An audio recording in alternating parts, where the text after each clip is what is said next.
25 सितंबर दिन सोमवार को परिवर्तनी एकादशी है। दोस्तों, हमारे हिंदू धर्म में एकादशी का बहुत ही बड़ा महत्व स्थान है। एकादशी भगवान विष्णु के शक्ति से ही उत्पन्न हुआ है।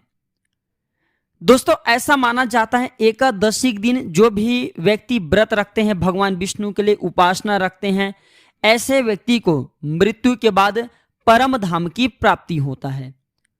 तो आज के जो हमारे वीडियो का विषय है कि एकादशी के दिन क्या करें, एकादशी के महत्व, एकादशी के दिन क्या नहीं करना चाहिए, एकादशी के नियम, एकादशी के किस उपाय से आपकी किस्मत चमकेंगी, ये सारे जानकारी इस वीडियो में, आज के छोटे से वीडियो में आप सभी दर्शकों को सीखने को मिलेंगे। देखिए, साल में 24 एकादशी आता है और हर एक एकादशी का अपना अलग महत्व होता है, अपना एक अलग विशेषता होता है। दोस्तों, ठीक उसी प्रकार परिवर्तनी एकादशी का भी अपना एक खास विशेषता है, अपना एक खास महत्व है। परिवर्तनी एकादशी इसलिए बोला जाता है क्योंकि इस दिन भगवान विष्णु अपने करवट बदलता है। तो देखिए, अब जितने भी दर्शक हमारे वीडियो को देख रहे हैं, आप व्रत रखें या न रखें, नियम संयम का पालन करें या न करें, इस वीडियो को देखने के बाद आपको समझ में आ जाएंगे कि वास्तव में एकादशी हमारे लिए इतना ज़्यादा क्यों महत्व है। और एकादशी की कुछ उपाय बताऊंगा, जिस दिन अगर आप ये उपाय करेंगे, चाहे कोई भी एकादशी हो, आप यकीन मानिए जहां पे आप 100 रुपए कमा रहे हैं, आप 1000 कमाना शुरू कर देंगे। भाग्य आपके साथ देंगे और आपके घर की मिट्टी भी आपके लिए सोना बनना शुरू हो जाएंगे। दोस्तों, वीडियो में आगे बढ़ने से पहले, जानकारी बताने से पहले सबसे रिक्वेस्ट करना चाहूंगा, वीडियो को आधे अधूरे मत देखा करें, वीडियो को पूरा जरूर देखना, क्योंकि अधूरे ज्ञान हमेशा खतरनाक होता है। और खास करके परिवर्तनी एकादशी ये इतना महत्वपूर्ण है हमारे हिंदू धर्म के लिए। परिवर्तन, इसी दिन से व्यक्ति के जीवन में परिवर्तन होना शुरू होते हैं। परिवर्तनी एकादशी के दिन कुछ खास उपाय कर लेते हैं तो आपकी गरीबी भी मिट जाएंगे। जो लोग धनवान हैं, कोई बात नहीं, अगर कोई आपकी बीमारी है, आप उसमें परिवर्तन करना चाहते हैं, बदलाव करना चाहते हैं, उसे जड़ से समाप्त करना चाहते हैं, वो बीमारी भी दूर हो जाएंगे। मनोकामना पूर्ति करने के लिए परिवर्तनी एकादशी बहुत ही सुंदर है। तो आज के जो हमारे वीडियो के विषय 5 श्रेणी में बटे हैं। एकादशी के दिन क्या करें, एकादशी के महत्व, एकादशी के दिन क्या नहीं खाना चाहिए, एकादशी के नियम, एकादशी के दिन किस उपाय से आपकी किस्मत चमकेंगी। दोस्तों, जानकारी बताने से पहले अभी तक चैनल को सब्सक्राइब नहीं किए होंगे तो चैनल को सब्सक्राइब जरूर कर लेना। आपकी एक छोटे से सब्सक्राइब हमारे मेहनत को सार्थक बनाता है। जब आप हमारे वीडियो को लाइक करते हैं तो हमें मनोबल बढ़ता है, हमारे मोटिवेशन अप होता है और आप लोगों के लिए फिर अच्छे अच्छे ज्ञान भरी जानकारी फिर लेकर के आते हैं।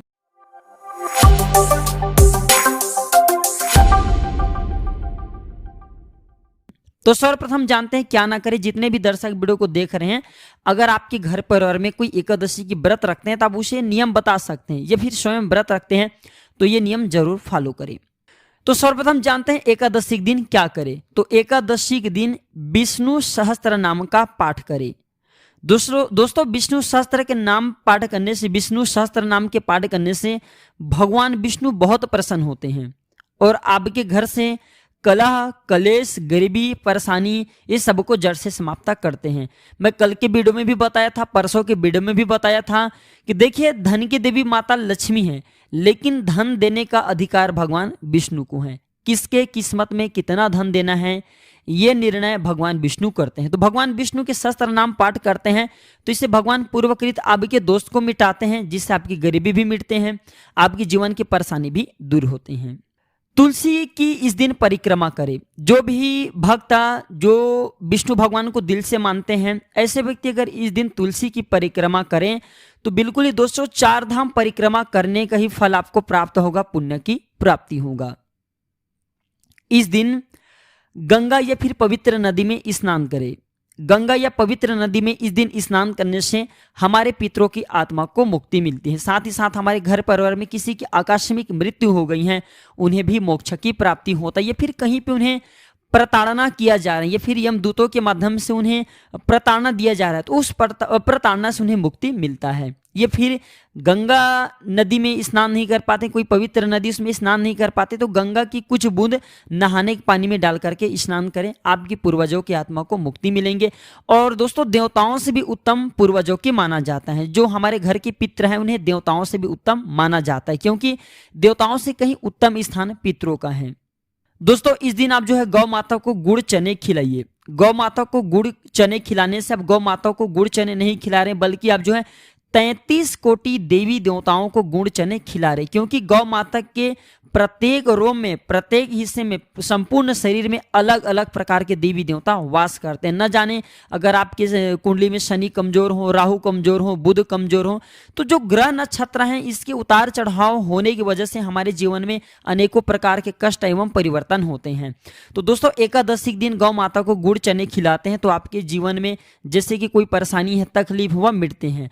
और गौ माता को गुड़ चना खिलाते हैं तो समझ जाइए सब देवी देवता आपकी कुंडली में जितने भी नवग्रह हैं सब बलवान हो जाते हैं। देवी देवताओं की जल्दी आपके ऊपर में आशीर्वाद बरसता है, अर्थात कृपा बरसता है। अब इस वीडियो में जानते हैं एकादशी के महत्व। दोस्तों चाहे आप परिवर्तनी एकादशी को ले लें, चाहे कोई भी एकादशी ले लीजिए, एकादशी के व्रत से जो एकादशी का महत्व है इसमें यह माना जाता है एकादशी के व्रत से पाप मिटता है। ज्ञानवश अज्ञानवश अगर आपसे गौ हत्या जैसे भयानक पाप भी हो गए तो एकादशी की व्रत रखने से सारे पाप मिट जाते हैं, लेकिन आपको पश्चाताप करना होगा। एकादशी की व्रत रखने से विष्णु लोक की प्राप्ति होता है, भगवान विष्णु जी के वैकुंठ धाम की प्राप्ति होता है, भौतिक कष्ट नहीं होता। बहुत से लोग भौतिक कष्ट से परेशान रहते हैं, जैसे कि शारीरिक रोग हो जाना, घर में कलह कलेश होना, आपके जीवन में अनेक प्रकार के कष्ट आना, इसे हम भौतिक कष्ट बोल सकते हैं। तो जितने भी भौतिक कष्ट होते हैं ये एकादशी की व्रत रखने से दूर हो जाते हैं और व्रती को भगवान विष्णु के विश्व स्वरूप के दर्शन होते हैं। अब इस वीडियो में जानते हैं एकादशी के दिन क्या न करें, आप व्रत रखें या न रखें। एकादशी के दिन अगर आप ये कार्य नहीं करते तो व्रत करने का ही पुण्य आपको मिलेगा। तो इस दिन किसी के चारी चुगली इत्यादि न करें, क्योंकि दोस्तों रामचरितमानस में भी स्पष्ट लिखे हैं कि जो जड़ पर के निंदा करही ते चमगादड़ होई अवतरही, अर्थात जो व्यक्ति दूसरे की निंदा करते हैं ऐसे व्यक्ति आने वाले समय में चमगादड़ योनि को प्राप्त होते हैं। तो इस दिन आप जो दूसरे के चारी चुगली इत्यादि करने से बचे। अगर आप दूसरे के चारी चुगली इत्यादि करते हैं तो सामने वाले जो जीवन के दोष हैं, जो पाप हैं, वो आपको लग जाते हैं। ध्यान दीजिए, इस वजह से किसी की चारी चुगली नहीं करना चाहिए। और पवित्रता का इस दिन विशेष ध्यान रखना, ज्यादा से ज्यादा आप स्वच्छ रखने की कोशिश करना। इस दिन पान, गुटखा, तंबाकू इत्यादि न खाना। बहुत से लोग बोलते हैं कि गुरुजी हम क्या एकादशी व्रत रखते हैं तो पान गुटखा खा सकते हैं। पान गुटखा खाने से दोस्तों आपके मुख जो है मैला हो जाता है और मुख मैला के साथ साथ दोस्तों ये आपके शरीर को अपवित्र करते हैं। तो अगर आप एकादशी की व्रत रखते हैं, पवित्रता का ध्यान नहीं देते तो व्रत के पूर्ण रूप से आपको फल प्राप्त नहीं हो पाता, पुण्य नहीं मिल पाता, प्रभाव नहीं मिल पाता। और इसी के साथ दोस्तों जब तक आप जो है एकादशी की व्रत रखें तब तक मांस न खाएं, क्योंकि दोस्तों जीव हत्या से बड़ा कोई पाप नहीं। और मैं आप लोगों को बता दूं, भोजन का त्याग करना बस ही उपवास नहीं है, मन के मैला को भी दूर करना है। दोस्तों मैं कहना नहीं चाहूंगा, बहुत सारे ऐसे लोग हैं जो कि एकादशी की व्रत रखते हैं और मांस इत्यादि घर में खाते हैं। मैं उन लोगों को हाथ जोड़ के प्रार्थना करना चाहूंगा, अगर आपके पास समर्थ नहीं तो आप एकादशी की व्रत मत रखें। चाहे आप कोई भी व्रत रखते हैं और उस व्रत का संकल्प लें, जैसे कि सावन सोमवार के दौरान ही बहुत से लोग जो है क्या करते थे, जिस दिन सोमवार पड़ती थी उस दिन तो व्रत रखते थे, बाकी दिन मांस इत्यादि खा लेते थे। उसी प्रकार दोस्तों बहुत सारे लोग एकादशी के दिन व्रत रखते हैं, लेकिन केवल एकादशी के दिन मांस इत्यादि नहीं खाते, दूसरे दिन मांस इत्यादि का सेवन कर लेते हैं, तो उन्हें घोर पाप लगता है। इससे अच्छा आप जो व्रत न रखें। जब तक आप व्रत रखते हैं पूर्ण रूप से ब्रह्मचर्य का पालन करें, पूर्ण रूप से जो है सात्विक आहार करें। कहा भी जाता है सात्विक भोजन उच्च विचार। इसके बाद दोस्तों जितने भी एकादशी की व्रत रखते हैं सभी भाइयों को बताना चाहूंगा, आप जो है जब तक एकादशी की व्रत रखें तब तक जो है आप भूमि पर शयन करें। मोबाइल इत्यादि न चलाएं। मोबाइल इत्यादि चलाने से मैं क्यों मना करूं, क्योंकि दोस्तों न जाने कौन सी चलचित्र आपको देखने को मिल जाएं, और अगर आप गलत चलचित्र देखेंगे तो आपके शरीर में उत्तेजना बढ़ सकता है। अब चलिए जानते हैं एकादशी के नियम, इसके बाद उपाय जानेंगे। तो जब तक आप एकादशी की व्रत रखते हैं तब तक भोग करने से बचे, भोग विलास से बचे, पूर्ण ब्रह्मचर्य का पालन करें। दोस्तों वैसे एकादशी की अनेक नियम हैं, लेकिन अब किसी नियम का पालन करें या ना करें, लेकिन एक नियम का पालन जरूर करें जो हम वीडियो में बताने जा रहे हैं। दोस्तों जो है आप गंदे काम को करने से बचें, जैसे कि चोरी है और भोग इत्यादि करने से बच जाएं, तो आपको एकादशी का पूर्ण रूप से लाभ मिलेंगे। बहुत सारे लोग खूब बोलते हैं कि गुरुजी हम एकादशी की व्रत रखते हैं फिर भी हमें लाभ नहीं मिलता। आप दूसरे की चारी करेंगे, चुगली करेंगे, चोरी करेंगे तो कहाँ आपको लाभ मिलेंगे। और इसी के साथ जितने भी एकादशी की व्रत रखने वाले भक्त हैं सभी लोगों को कहना चाहूँगा तुलसी की माला जरूर पहने, और एकादशी व्रत रखने वाले को रुद्राक्ष की माला नहीं धारण करना चाहिए। क्यों नहीं धारण करना चाहिए, क्योंकि जो तुलसी की माला है ये भगवान विष्णु को बहुत प्रिय है, और जो विष्णु भक्त हैं वो रुद्राक्ष पहन सकते हैं, लेकिन अगर तुलसी की माला पहने तो ज़्यादा लाभ मिलते हैं। तुलसी की माला पहनने से आपके शरीर शुद्ध होते हैं, फिर जो है आप तुलसी की माला धारण करके विष्णु जी को प्राप्त करने योग्य बन जाते हैं। इसके बाद दोस्तों शरीर आप जो है हमेशा साफ रखें, जैसे पेशाब करने के बाद जल से हाथ पैर को धोएं, आचमन करें, पूर्ण रूप से पवित्रता का ध्यान रखें।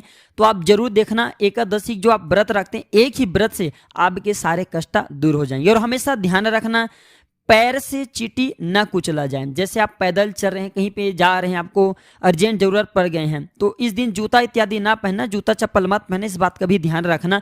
और जा रहे तो आपके पैर से चींटी इत्यादि न कुचला जाइए। फिर बाइक में जा रहे तो रास्ते में जैसे समूह बना करके चींटी भी आती जाती रहती हैं, तो वहाँ पे दोस्तों वह कुचला ना जाए। छोटे से छोटे जीव को इस दिन बचाए रखने की कोशिश करना, जीव हत्या सबसे बड़ा पाप है। ऐसा भी माना जाता है जो व्यक्ति जीवों को या फिर प्रकृति को सम्मान देता है, उन्हें बचाए रखने की कोशिश करते हैं, उन पर ईश्वर हमेशा मेहरबान होता है। अब आइए एकादशी दिन किए जाने वाले कुछ उपाय बता दूं। ये उपाय दोस्तों आपके जीवन में परिवर्तन जरूर लाएंगे, आपके कष्ट को मिटाएंगे, दुख को मिटाएंगे। और मैं 5 उपाय बता रहा हूं, आप अपने सामर्थ्य अनुसार, आप अपने योग्यता अनुसार और आप अपने जो है दोस्तों इच्छा अनुसार ये उपाय जरूर करिए, आपको खूब लाभ मिलेंगे। प्रथम उपाय है भाग्य उदय करने के लिए। तो जो व्यक्ति अपने भाग्य उदय करना चाहते हैं ऐसे व्यक्ति तुलसी को इस दिन लाल कलर की चुनरी जरूर चढ़ाएं। ऐसा होता है ना, हम कभी कभी बोलते हैं कि हमारे भाग्य साथ नहीं दे रहे हैं, दूसरे की अपेक्षा हम अपने आप को निर्बल समझने लगते हैं। आपको समझना नहीं अपने आप को निर्बल, आप समझिए आप औरों से काफी अच्छे हैं। केवल आपको तुलसी मैया को लाल कलर की चुनरी चढ़ाना है, आपके भाग्य उदय हो जाएंगे, भाग्य में लगे जो ताले वह खुल जाएंगे। कर्ज से मुक्ति पाने के लिए इस दिन गाय की 7 बार परिक्रमा करें और गौ माता को एक मोतीचूर का लड्डू खिला दें। गाय को लड्डू खिला सकते हैं, इससे कर्ज से मुक्ति मिलेंगे। लेकिन लड्डू कौन सी कलर की होना चाहिए? रेड कलर की। मोतीचूर के लड्डू रेड कलर की आ जाती हैं, कई सारे ऐसे लड्डू होते हैं जो कि रेड कलर की आती हैं, लाल कलर की। और मैं क्यों बता रहा हूं, क्योंकि दोस्तों जो मंगल है इसके कारण हमारे जीवन में कर्जे बढ़ता है। और गौ माता को, मंगल ग्रह को कौन सी कलर प्रिय है? लाल कलर। तो अगर लाल कलर के लड्डू गौ माता को खिलाते हैं, क्योंकि गौ माता के शरीर में समस्त देवी देवता बसते हैं, तो इससे मंगल ग्रह आपकी कमजोर और बलवान हो जाएंगे। मंगल ग्रह बलवान होंगे तो धीरे धीरे आपके कर्ज मिटना शुरू हो जाएंगे। अब मनोकामना पूर्ति के उपाय सुनिए। तो 21 तुलसी के पत्रा लेना है, एकादशी दिन आपको नहीं तोड़ना है, इसके एक दिन पहले आपको तोड़ लेना है। या फिर गिरे हुए जो 21 तुलसी के पत्ते हैं वो उठा लीजिए, साफ स्वच्छ पानी से धो लीजिए। और इसके बाद दोस्तों आपको सफेद चंदन से, सफेद चंदन ही आपके घर में सिंदूर है, सिंदूर से भी आप जो है उपाय कर सकते हैं। तो आपको 21 तुलसी के पत्र पर राम लिखना है। सफेद चंदन से लिखने अति उत्तम है, रक्त चंदन से लिखने अति उत्तम है, नहीं है तो सिंदूर से लिख दीजिए। और इससे जा करके हनुमान जी महाराज के जो मूर्ति है, मंदिर है आसपास के, वहां पे आप जो है बारी बारी से एक एक करके हनुमान जी महाराज को भेंट कर दे और मनोकामना को बोल दे, बिल्कुल ही आपकी मनोकामना पूर्ण होगा। अब इस वीडियो में जानते हैं नौकरी और कार्य में उन्नति प्राप्त करने के लिए क्या करें। तो इस दिन केले के नीचे एक घी का दीपक जलाएं। संध्या काल के समय में, संध्या बेला में केले के नीचे एक घी का दीपक जलाएं और चुटकी भर हल्दी, जो केले के वृक्ष हैं इसके जड़ पे डाल दे, तो इससे आपके कार्य में आपको उन्नति मिलेगा और धीरे धीरे आपकी कुंडली में नौकरी के योग बनेंगे। ग्रह नक्षत्र ऐसा इकट्ठा होंगे, ऐसा योग बनाएंगे कि आपको इच्छित नौकरी जरूर मिलेंगे। देखिए टोने टोट के दोस्तों वह सरल क्रिया है जो कि कम समय में आपको जरूर लाभ दे जाता है, लेकिन पूर्वकृत जो हमारा भोग लिखा होता है, कष्ट लिखा होता है, उसे हमें भोगना पड़ता है। लेकिन टोने टोट के उपाय करने से जो हमें अत्यधिक भोग भोगना पड़ता है उसे हमें भगवान कम कर देते हैं और हमें कम रूप में भोगना पड़ता है। लेकिन मेहनत जरूरी है। कर्म प्रधान विश्व रची राखा, अर्थात कर्म से ही जो विश्व ये रचे गए हैं, कर्म जरूरी है दोस्तों। एक उपाय और सुनिए, जो डंठल वाले पान के पत्ते हैं इसमें कुमकुम और रोली से ओम नमो भगवते वासुदेवाय लिखे और आपके घर में जो विष्णु जी की मूर्ति हैं उसे जरूर चढ़ा दे, तो इससे भी नौकरी प्राप्ति होती है, कार्य में उन्नति मिलता है, मनोकामना की पूर्ति होता है, इससे कर्ज से छुटकारा मिलता है। बस आपके भाव अच्छा होना चाहिए, भगवान को प्रार्थना करने का आपको तरीका आना चाहिए। पूर्ण रूप से जब भी कोई उपाय करते हैं देवी देवताओं को समर्पित करते हैं, तो दोस्तों आपको अपने आप को ही स्वयं समर्पण कर देना। इसके बाद जो आप वस्तु को भेंट करते भगवान को जो उपाय बताते उसी किया करें, जरूर आपको लाभ मिलेंगे। तो दोस्तों आशा करता हूं कि प्राचीन ज्ञान चैनल के माध्यम से बताए गए ये छोटे से जानकारी आपके जीवन में मंगलमय साबित जरूर होंगे। कमेंट बॉक्स में ओम नमो भगवते वासुदेवा लिखना न भूलना। आप अपने राशि और अपने नाम जरूर लिखना। आने वाले समय में आपको आपकी राशि के अनुसार उपाय बताए जाएंगे, जिससे आपको खूब लाभ मिलेंगे, खूब उन्नति मिलेंगे, आपके दुख तकलीफ परेशानी कष्ट मिटेंगे, धन प्राप्ति करने के हम आप लोगों को अब अच्छे योग भी बताएंगे। वीडियो को अपने तक सीमित मत रखने से आगे जरूर शेयर करना। हो सकता है आपकी छोटे से ये शेयर किए गए वीडियो किसी के लिए अमृत तुल्य हो जाए। वीडियो देखने के लिए धन्यवाद। नमस्कार।